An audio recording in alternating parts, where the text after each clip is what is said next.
Panas RDP Mahfud di Komisi 3 DPR soal transaksi 349 triliun rupiah. Ancam balik kriteria CS, saya bisa gertak juga.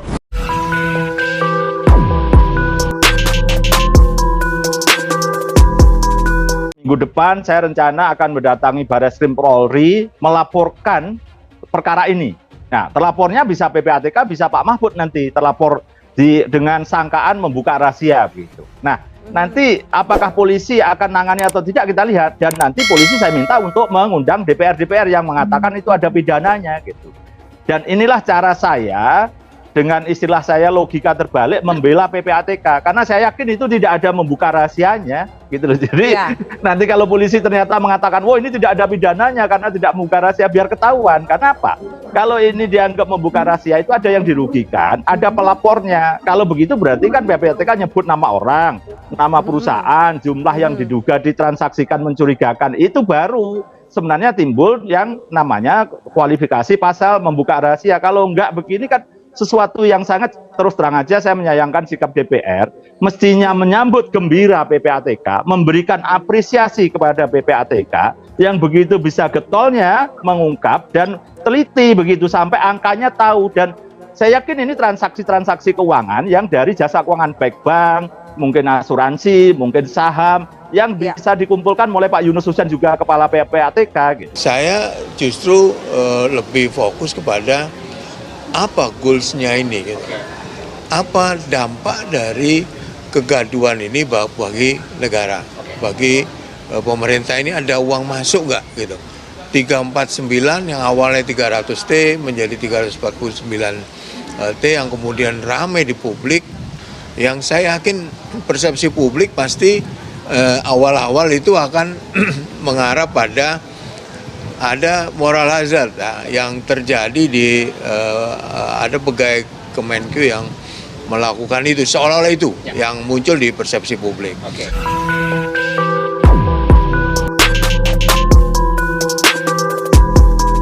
Menteri Koordinator Bidang Politik Hukum dan Keamanan Menko Polhukam Mahfud MD datang memenuhi panggilan dalam rapat dengar pendapat umum RDPU bersama Komisi 3 dan Komite Nasional Pencegahan serta Pemberantasan TPPU di Gedung Nusantara 2, Jakarta, Rabu 29 Maret 2023. Rapat tersebut untuk membahas transaksi mencurigakan di lingkungan Kementerian Keuangan Kemenku senilai 349 triliun rupiah. Dalam rapat itu, Mahfud MD merespon berbagai kritik yang dilontarkan anggota Komisi 3 DPR terhadapnya. Kritikan datang dari legislator fraksi Demokrat Benny Kaharman. Ia memang sudah panas sejak beberapa hari sebelum rapat digelar. Saudara bisa dihukum menghalang-halangi penyidikan penegakan hukum ujar Mahfud dalam dugaan transaksi mencurigakan sebesar 394 triliun di Kemenku, di mana dari transaksi tersebut ada indikasi tindak pidana pencucian uang. Supaya Pak Mahfud buka. Saya menantang supaya Pak Mahfud buka, supaya buka sejelas-jelasnya apa yang Bapak sampaikan itu tidak menjadi pertanyaan atau spekulasi atau analisis di publik. Spekulasi itu sangat jelek, ujar Benny dalam rapat sore kemarin. Benny mengaku curiga dengan pengungkapan transaksi mencurigakan yang pertama kali diungkap oleh Mahfud MD itu. Ia menuding ada motif politik dari Mahfud dalam pengungkapannya. Sekali lagi, apabila tidak ada penjelasan terbuka soal ini, jadi bukan judgment yang sifatnya final, hipotetik, apa yang saya sampaikan. Apalagi setelah Ibu Sri Mulyani menyampaikan saudara bisa dihukum menghalang-halangi penyidikan penegakan hukum ujar Mahfud dalam Mahfud sampaikan, maka rakyat bingung, ujar Benny. Menanggapi kecurigaan dan tudingan dari Benny Kaharman, Mahfud menyinggung pertanyaan anggota dewan dari fraksi Partai Demokrat itu yang terkesan seperti polisi menginterogasi seorang copet. Jadi, setiap urusan kalau tidak ada larangan, itu boleh, kecuali sampai timbul hukum yang melarang.